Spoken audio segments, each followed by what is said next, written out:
Merci de nous retrouver pour les partis pris. Ruth Elkrieff ce soir pour la politique, Pascal Perry pour l'économie et Christian Macarian pour l'international. Restez avec nous parce que Christian Macarian, je le disais tout à l'heure, spécialiste des vallées de l'Azerbaïdjan, de la géopolitique du Zimbabwe, eh bien, il va vous surprendre dans son grand savoir par le thème qu'il va aborder tout à l'heure. J'en dis pas plus. C'est vous qui commencez, Ruth. Jordan Bardella, la princesse et la présidentielle, c'est presque une fable et vous nous dites d'une certaine manière, c'est aussi un classique. Oui, d'abord ce que je vais vous dire, on veut parler bien sûr de la une de Paris Match cette semaine et du reportage qui présente Jordan Bardella et la princesse Maria Carolina de Bourbon des Deux-Siciles et qui s'affiche donc main dans la main en Corse. Et la première chose que je dois vous dire là-dessus, c'est que c'est un coup de com' réussi. Parce que aujourd'hui, il n'y a pas un seul, David, pas un seul média français qui ne parle pas de cette une de Paris Match et de ce reportage. Et encore plus, on peut trouver dans plusieurs médias étrangers, la BBC News, Atlantico, etc. Tout le monde a parlé aujourd'hui de ce reportage. Donc, c'est réussi sur la com, il n'y a pas de doute. Parce que c'est de la com. Évidemment. C'est de la com. Évidemment, c'est tout sauf D'abord, des photos volées. D'abord, est-ce que c'est spontané ? C'est tout sauf des photos volées. Ce ne sont pas des photos volées. Il me semble que non, absolument pas. Les tenues sont parfaitement assorties, le cadrage est parfait. Et regardez, voilà, vous voyez les couleurs, même les couleurs sont assorties. Hein, c'est assez, c'est bien fait. C'est bien fait. C'est du travail professionnel. C'est du travail professionnel, il n'y a aucun doute. Et avec Paris Match, c'est la tradition. Parce que ce qui vient tout de suite à l'esprit, c'est qu'il rejoint par là la longue liste des candidats à la présidentielle qui exposent leur couple un peu avant de se lancer dans la course. Et ce que veut raconter ce reportage aussi, on viendra sur les autres implications, c'est une forme de référence implicite, et pas si implicite finalement, à celle de Brigitte Macron et Emmanuel Macron en 2016, c'est-à-dire un an avant exactement, comme aujourd'hui. Vous voyez, on est en avril, c'était un an avant. Là, c'est en avril 2016, c'était un an avant. Donc, il y a un petit côté comme ça pour vous dire, on veut imiter ceux qui ont réussi. Mais bon, c'est un classique. François Fillon, Pénélope Fillon, Nicolas Sarkozy, Carla Brugnon en 2011, avant l'élection de 2012, etc. Alors, première remarque, c'est évidemment la forme ultime de la normalisation du Rassemblement national. On a dépassé le stade de la normalisation. Là, il n'y a plus d'extrême droite sulfureuse. On est à la banalisation par la pipelisation. Et on utilise ce passage obligé pour créer un lien émotionnel avec les électeurs. Le sens de ces photos, c'est quoi ? C'est Jordan Bardella n'est pas seulement un jeune homme ambitieux, il est aussi capable de stabilité, il peut créer un couple, et qui sait une famille peut-être. Parce que c'est un reportage qui permet peut-être un feuilleton. Et c'est le communicant très doué Philippe Moreau-Chevrolet qui me dit c'est une sérialisation du récit qui est efficace en campagne. C'est-à-dire qu'on peut avoir les suites, les possibilités, et ça compte. Alors, c'est pas n'importe quel... Marine Le Pen n'a jamais fait ça. Alors justement, on va venir après, effectivement, elle l'a jamais fait. Mais... cette histoire, elle est particulière parce que c'est pas n'importe laquelle. Le storytelling, comme on dit, c'est le jeune homme de la classe moyenne, venu des cités de Seine-Saint-Denis, au prénom très populaire, Jordan, qui épouserait, qui est en tout cas en couple, avec une princesse héritière d'une dynastie royale. La famille Bourbon des Deux-Siciles, elle descend directement de Louis XIV. Moi, je dis, Disney n'a qu'à bien se tenir, quand même. Alors, pour les spécialistes, il y a cette phrase qui est revenue. On élit un sujet de conversation quand on élit un président. C'est un sujet de conversation. Aujourd'hui, je vous le confirme, tout le monde en a parlé. Et puis, il y a quelques critiques venues de l'extrême gauche. La plus amusante, je dirais, c'est celle d'Alexis Corbière, qui dit Paris Match, le poids des mots, MAUX, le choc des fachos. Je sais pas, mais Maxime Fragnol, il a retrouvé dans Paris Match la photo d'Alexis Corbière avec Raquel Garrido, le couple vantant la campagne de Jean-Luc Mélenchon. J'aimerais bien qu'on voit la photo, on va la voir. On l'avait retrouvée et en effet, il avait posé pour vanter la campagne de Jean-Luc Mélenchon. On la verra une autre fois, mais en tout cas, je vous assure qu'elle existe. Plusieurs remarques pour finir. C'est évidemment une com à la papa, j'ai envie de dire, un peu old-fashion. C'est du grand classique. Complètement. Mais justement, c'est l'addict à TikTok qui matérialise là son changement de statut. C'est celui qui parlait surtout aux jeunes, qui pouvaient s'identifier à lui, qui l'appelait par son prénom, mais dont la faille est qu'ils s'abstiennent beaucoup, qui ne votent pas souvent. Là, il s'adresse au grand public, aux seniors, qui votent à droite, qui votent au centre, et qui participent beaucoup dans les scrutins. Et puis, il s'inscrit dans une forme de patrimoine, à la fois historique et peut-être un peu financier. Et du coup, il s'adresse aussi à une forme de France conservatrice classique et traditionnaliste. D'une certaine façon, c'est la poursuite de la stratégie de droitisation et la recherche assumée d'élargissement de son électorat aux retraités. Et c'est là que j'ai 2 questions pour conclure. Est-ce que les électeurs des classes populaires, employés, salariés, pauvres ou moyens, vont se reconnaître dans ce jeune homme qui n'a jamais fait que de la politique et qui sort avec une princesse ? Est-ce qu'ils vont, comme on dit, acheter l'histoire du conte de fées moderne ? Ou est-ce qu'ils vont se sentir un peu trahis ? Parce que lorsque la guerre gronde au Moyen-Orient, bien sûr, Jordan Bardella a demandé la baisse du prix du carburant. Mais est-ce que ça ne crée pas une forme de dissonance cognitive ? Est-ce que le candidat du peuple peut être le candidat aussi de la jet set ? Et puis faire en un mot le pari de la une de Paris Match avant le 7 juillet, c'est-à-dire la date du jugement de Marine Le Pen, est-ce que ce n'est pas l'exclure de la course avant l'heure ? Et d'ailleurs, à ce propos, on a remarqué qu'elle n'avait jamais qu'elle veille très scrupuleusement au respect de sa vie privée. En revanche, elle continue à faire campagne puisqu'elle a rencontré beaucoup de grands patrons mardi soir. C'est le Nouvel Obs qui l'a révélé.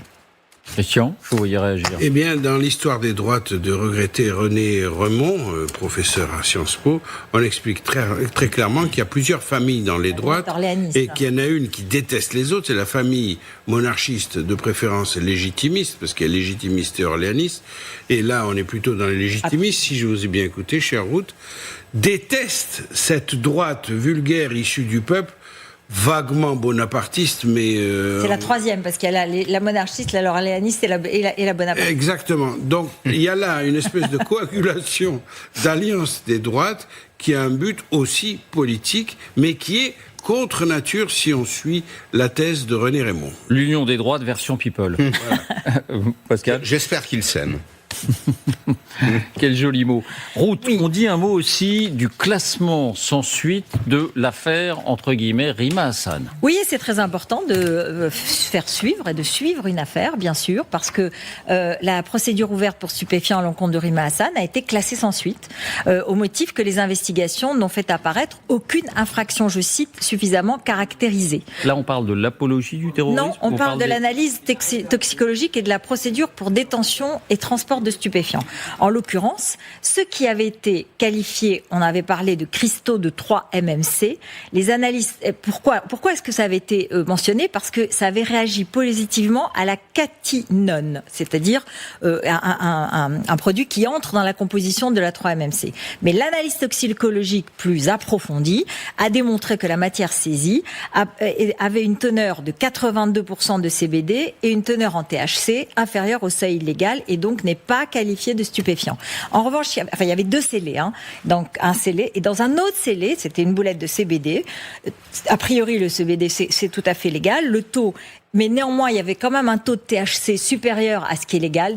Mais je dirais, voilà, le parquet n'a retenu aucun élément intentionnel. L'infraction n'a pas été caractérisée. Donc voilà, c'est très clair. Il y avait 2 procédures. Il y en a une pour apologie du terrorisme qui sera jugée le 7 juillet. Et il y en avait une autre pour détention de stupéfiants qui est maintenant terminée, qui est finie. Et c'est important de le dire. Voilà. Il faut évidemment l'indiquer. Pascal, votre parti pris économique, oui, l'Ormuz, le détroit d'Ormuz va nous coûter cher. Pourquoi ? Oui, parce que les crises énergétiques se diffusent dans l'économie. C'est-à-dire que le choc de prix énergétique se transforme très vite en un choc de prix tout court et à la fin, il y a quelqu'un qui paye. C'est soit le contribuable, soit le salarié, soit le consommateur. Je m'intéressais aux salariés et aux consommateurs puisque l'OFCE, une étude de l'OFCE, l'Office français des conjonctures économiques, nous dit que le salaire réel, c'est votre salaire nominal diminué de l'inflation, va baisser cette année de 0,4%, 0,7% pour une unité de consommation, c'est-à-dire pour une famille. Ce qui va se passer, c'est la chose suivante, c'est que nous allons avoir une croissance inférieure pour toutes les raisons qu'on évoque très régulièrement sur LCI, la guerre, le prix des hydrocarbures, la diffusion de cette inflation à l'industrie, l'agriculture, etc., la consommation courante, si vous voulez. On aura une inflation élevée, mais on aura surtout une croissance inférieure. On devrait pouvoir tabler cette année non plus sur l'objectif du gouvernement qui était de 1%, révisé par la Banque de France à 0,9, mais on serait plutôt entre 0,6 et 0,8, avec une croissance complètement nulle, pratiquement, au deuxième et au troisième trimestre. Et vous allez voir que ça a des conséquences, y compris des conséquences politiques. Les salaires et les prestations sociales seraient revalorisés, mais tardivement. C'est-à-dire qu'en réalité, ce sont les entreprises et les consommateurs qui vont subir ce choc. L'État n'a plus les moyens. Vous l'avez évoqué il y a quelques jours avec François Langlais. Les assurances sociales non plus, d'ailleurs, puisqu'elles sont à l'os. Il n'y a plus de marge de manœuvre. Et au passage, le taux de chômage, pour compliquer les choses, devrait augmenter. On passerait de 7,9% à 8,3%. Donc, plus de marge de manœuvre. Et le poids des intérêts de la dette qui augmente simultanément. C'est un peu l'effet ciseau.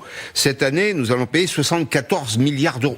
C'est un chiffre qu'on n'a jamais atteint. Parce que les taux d'intérêt montent. Parce que les taux d'intérêt montent. Alors, il faut le corriger parce qu'on a une dette qui est mature, qui est un peu plus ancienne. C'est en réalité autour de 30 milliards d'euros. Mais le chiffre tel qu'il est présenté, c'est 74. Alors, dans le scénario retenu par l'OFCE, le gouvernement ne ferait pas les fins de mois, si vous voulez, pour dire les choses simplement. C'est-à-dire qu'il s'abstiendrait de mesures de soutien à la consommation, sauf peut-être pour quelques cas exceptionnels, pour des secteurs qui sont très exposés. Pas de chèque énergie, pas de ristourne de carburant. Les Français seraient donc appelés à taper dans leur épargne. Et le taux d'épargne cette année devrait baisser, c'est-à-dire que les Français vont être confrontés à un choix un peu cornélien. Ils devront, pour ceux qui en ont, puiser dans leur épargne, soit arbitrer leur consommation. Alors arbitrer la consommation, c'est un terme un peu général qui veut dire qu'il faudra se serrer la ceinture. Pour dire les choses simplement, peut-être moins de loisirs, peut-être moins de vacances, et puis la surveillance des grands budgets, enfin vous voyez, des postes de défense, on parle de taux d'effort des ménages, les niveaux de dépenses à certains endroits du budget devront être arbitré. C'est comme un prélèvement, c'est ça, quand le prix de l'énergie augmente, c'est comme un prélèvement. C'est un impôt. C'est un impôt qui n'est pas voté, en réalité. C'est un impôt qu'on paye aujourd'hui à d'autres, qui ne sont d'ailleurs pas français, au passage. Alors, ce qu'il faut craindre, et c'est ma crainte personnelle, c'est que cette mauvaise passe, elle intervient en réalité au cours d'une année préélectorale. Et ce moment-là est un moment de grand danger. C'est du pain béni, en réalité, pour les démagos de toute espèce. Vous avez une partie de l'échiquier politique qui vous expliquait que la crise, c'est en réalité la crise des super riches, qu'il faut leur prendre, alors qu'aujourd'hui, l'Institut Montaigne nous apprend, par exemple, au passage, que nous avons les impôts de production les plus élevés d'Europe. Là non plus, il n'y a plus beaucoup de gras, pardon de dire les choses aussi simplement. Et puis d'autres vont vous expliquer que c'est de la faute de l'Europe, que c'est de la faute des immigrés, alors que nous allons manquer d'actifs, c'est-à-dire de bras pour travailler. Donc, vous voyez, deux réponses qui sont, à mon avis, deux mauvaises réponses, mais qu'on va entendre probablement avec intérêt, parce que c'est un discours relativement séduisant qui épargne chacun de l'effort qu'il devrait produire et qui va chercher des responsabilités ailleurs. Bref, j'ai peur que cette crise arrive au mauvais moment et nous cache la vraie situation qui est la nôtre. Or, finalement, ignorer la maladie, c'est choisir de ne pas en guérir. Christian, votre parti pris international. Alors, vous êtes un puits de culture, je le dis sans flagornerie, historique, géographique, géopolitique. Et ce soir, vous avez choisi de nous parler de ceci. Chez moi, les forêts se balancent et les toits grattent le ciel. Les eaux des torrents sans violence et les neiges sont éternelles. Oui, parce que il y a une particularité française avec Céline Dion. C'est le pays où Céline Dion suscite le plus de passion. La France à l'occasion de ses prochains concerts. Et pourquoi ? Au point de devenir un véritable vecteur de soft power à la française dans le monde entier. Il y a le hard power qui est le militaire, il y a le soft power qui est l'influence culturelle. Et il est incontestable que Céline Dion est devenue un vecteur culturel fantastique. Alors pour plusieurs raisons. Elle n'est pas française, hein ?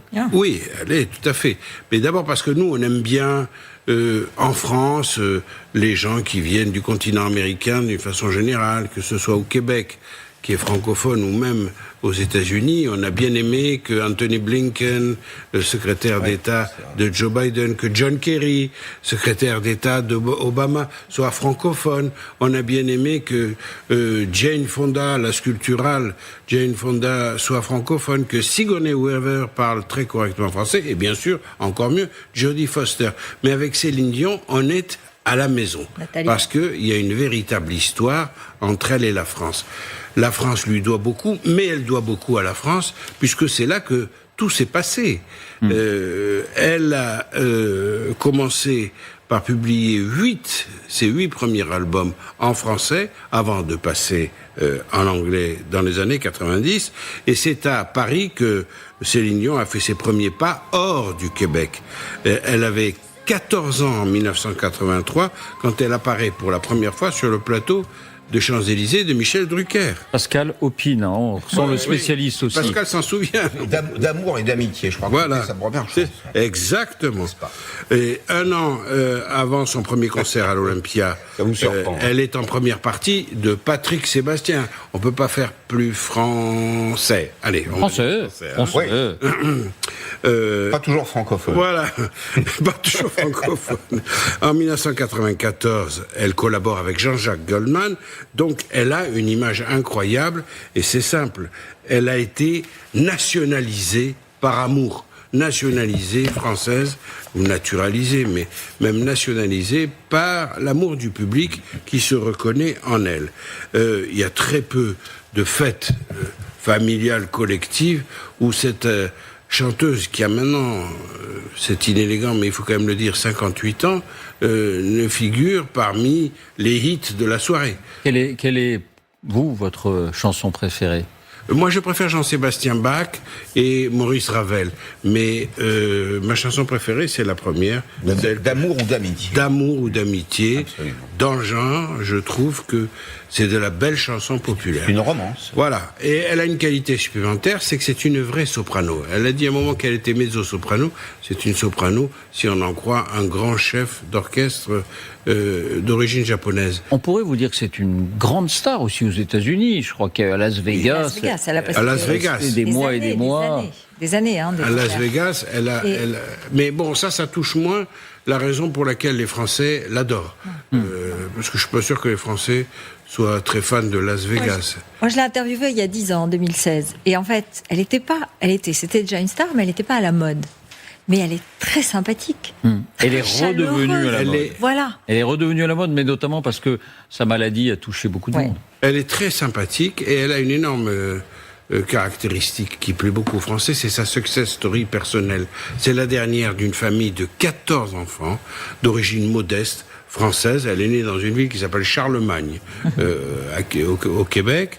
Elle a rencontré son impresario qui est devenu l'homme de sa vie, René Angélil, qui, de façon très dramatique, a perdu la vie à cause d'un cancer en 2016, et elle-même s'est trouvée atteinte par le syndrome... attendez, ça s'appelle exactement, je ne veux pas faire d'erreur. La personne raide. Le syndrome de la personne raide, qui est quelque chose de très rare. Et malgré tout, elle nous a épatés lors de la cérémonie des Jeux Olympiques de 2024 à Paris, et elle continue de le faire. C'est un symbole de résilience. C'est pas du cocorico. Elle force l'admiration. Et je dois dire que même en tant qu'admirateur de Jean-Sébastien Bach, eh bien, elle force mon respect. Donc, total respect, Madame Céline Dion. C'est souvent aux États-Unis qu'on adore les success stories, comme on dit. Comme vous le disiez, son histoire familiale. Mais c'est vrai que voilà, il y a une histoire particulière qui s'est nouée avec la France dès le début. La France adore en général les artistes québécois, cela dit. Complètement. Bon. Merci à vous trois. Robert Charlebois. Robert Charlebois, notamment. Gilles Vigneault. Voilà. Il y en a... Francis Leclerc. Oui, mais elle est au-dessus. Elle est au-dessus, elle a un statut... Très populaire. Très populaire. Elle est très populaire. Très grand public. Merci à vous trois pour ces parties pris et merci à vous de nous avoir suivis.